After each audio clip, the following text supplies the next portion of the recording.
All right, we're looking at defining and evaluating functions today, folks.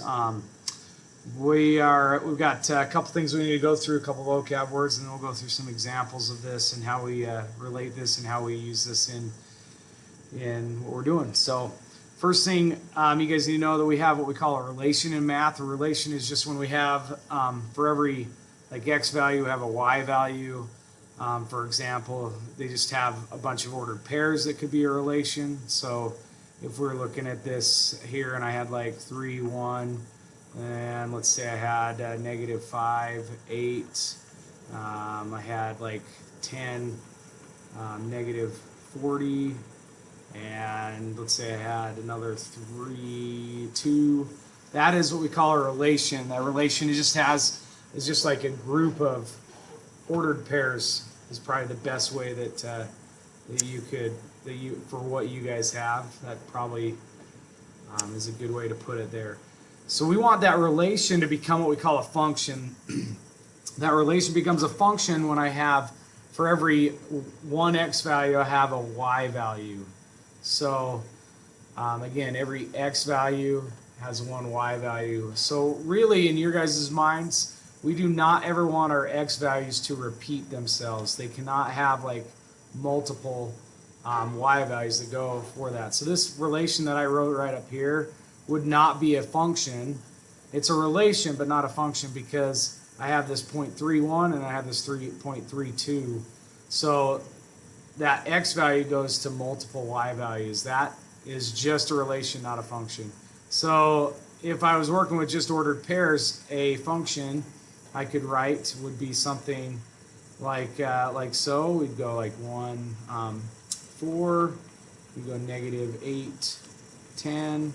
Again, and you can have as many points as you want, or as many, like, well, we're just doing points right now in ordered pairs, but we'll look at it when we have like a solid graph, when we're talking about lines and if that's a function or not. So same thing here. If I had like 2, -4.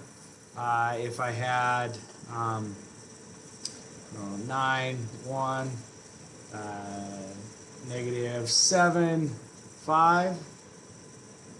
So let's just stop right there. That is a relation, but it's now what we call a function, because again, in math terms, we want it to be a well-behaved relation. For it to be well-behaved, there's only one x value that goes to one y value. So we do not want x's to repeat, if you want to think of it in a non-mathematical way. So no x's repeats.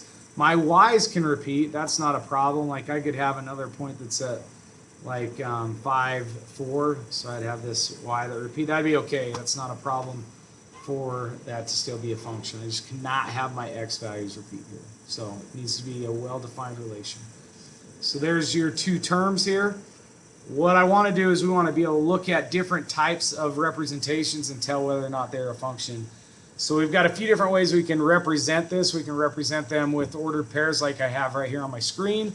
We can represent them with graphs. We can represent them with tables, which tables are pretty much the exact same thing as my ordered pairs. I've just got those values listed in a table instead of as an ordered pair. I can also represent them with a mapping, which is a lot like this as well. The mappings are when you have those bubbles with the arrows, which we'll look at. And all I want you guys to be able to do is tell me whether or not they are a function. We are looking for my x values not to repeat, for them to be a function. Now you guys have probably done something like this with a graph. You guys have probably done something called the vertical line test. That vertical line test is when you're actually looking at a graph. So if you have a graph instead of a set of ordered pairs, and let's say we've got this cute little function right here that wiggles and shakes a little bit here, no problem there. And if I've got this graph here, what I'm looking for is I want every x value to be distinct. Remember, when I put this line together, it's just a bunch of points joined together. Like I've got a point here, they're all just right next to each other. So the reason why we do our vertical line test is if I draw this line right here, it only hits the graph at one point.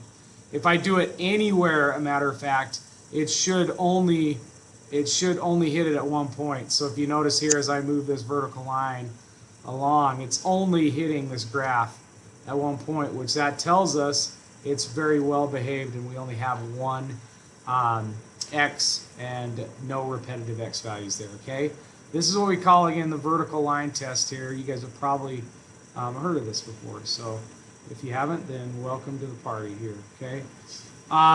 So if I look at a couple examples, we're just going to say yes or no whether or not they're a function.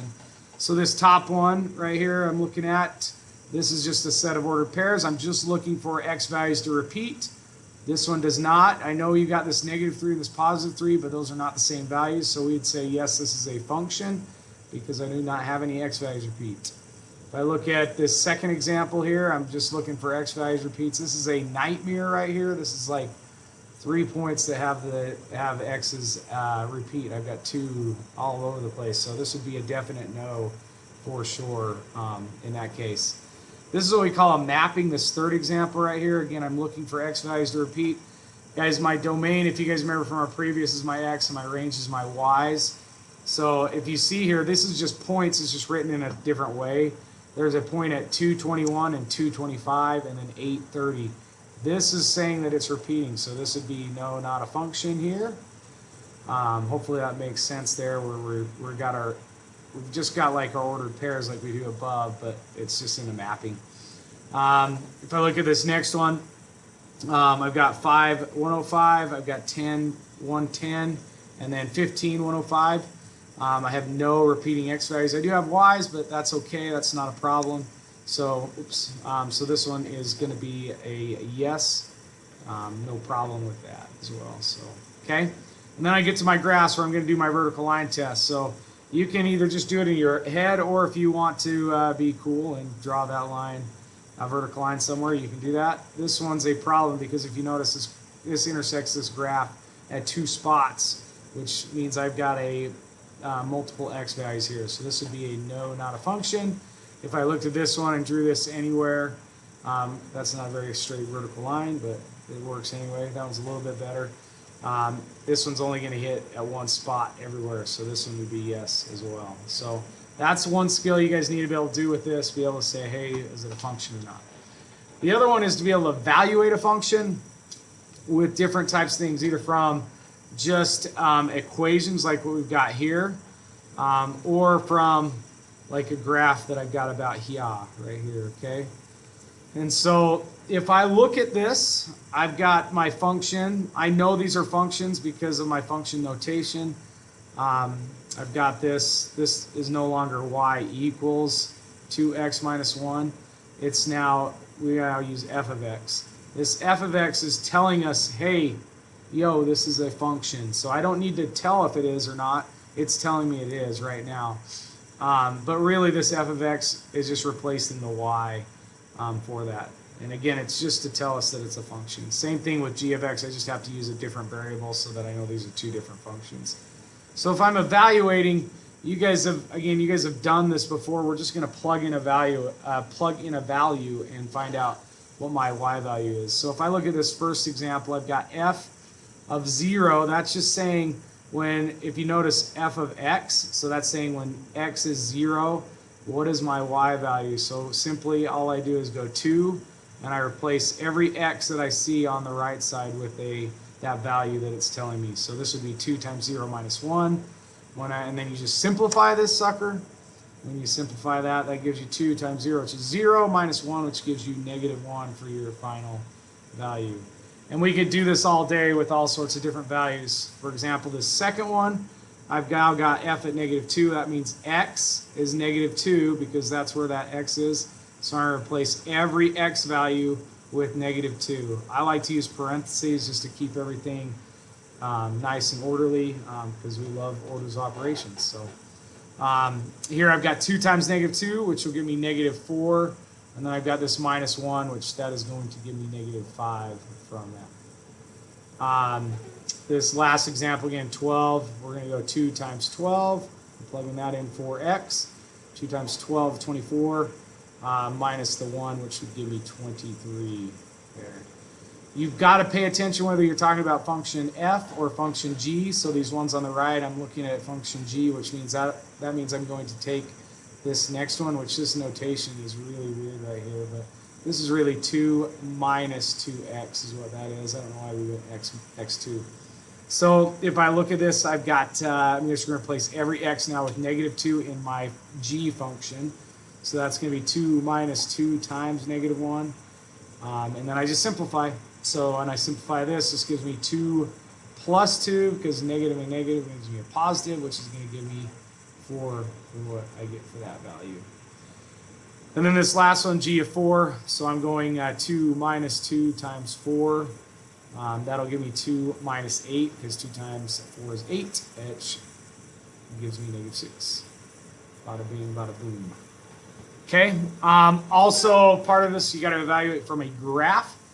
I don't know why, but students overcomplicate this, but just simplify this in your mind. Understand what function notation is and what it means to evaluate. Evaluate is giving an x value. I want to know what that y value is. So if I look at this first question that's asking me f at -4 here, that is telling me where the x value is. I want to know where the y value is. It's the same as this, guys.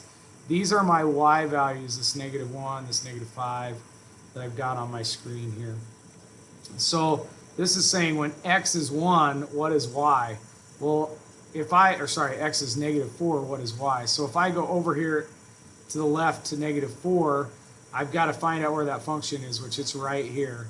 So where is that point located at? That point is at -4, 2. So the answer to this question is just 2 is what it wants. It just wants to know what that y value is. Again, don't make it more complicated than it needs. Just go back to that basic definition of that function notation and what value it's giving you. So here I've got f at 0. That means when x is 0, what do I get? Well, x is 0. There's my point. It's right there, which should be 0 for this one. That's cute. This one wants f at 3. So if I go over here to 3, it's going to be at this point right here, which that's like, I'd probably say, again, we're going to have to make an approximation. We're down 1 and maybe 3/4. So we'll go 1 and 3/4. And that's an estimation, just an approximate value. So 1 and 3/4 would be my answer there. If I go to -5, that's going to be right out here, which should be at 0 as well. So one thing, if you only have this graph, and let's say I just ask you what is f at, let's say 10. Well, 10 is out here, and I don't have this graph right here, right? So I would just put that this is not applicable or it's not defined. It's not defined out there because I don't have the rest of that graph, and I don't know exactly where it's going to go. So just say it's undefined out there is a great way to put it, is undefined here. Okay, well that's your stuff on evaluating and defining a function. And this has been your Math Moment with Mommy. Adios, people.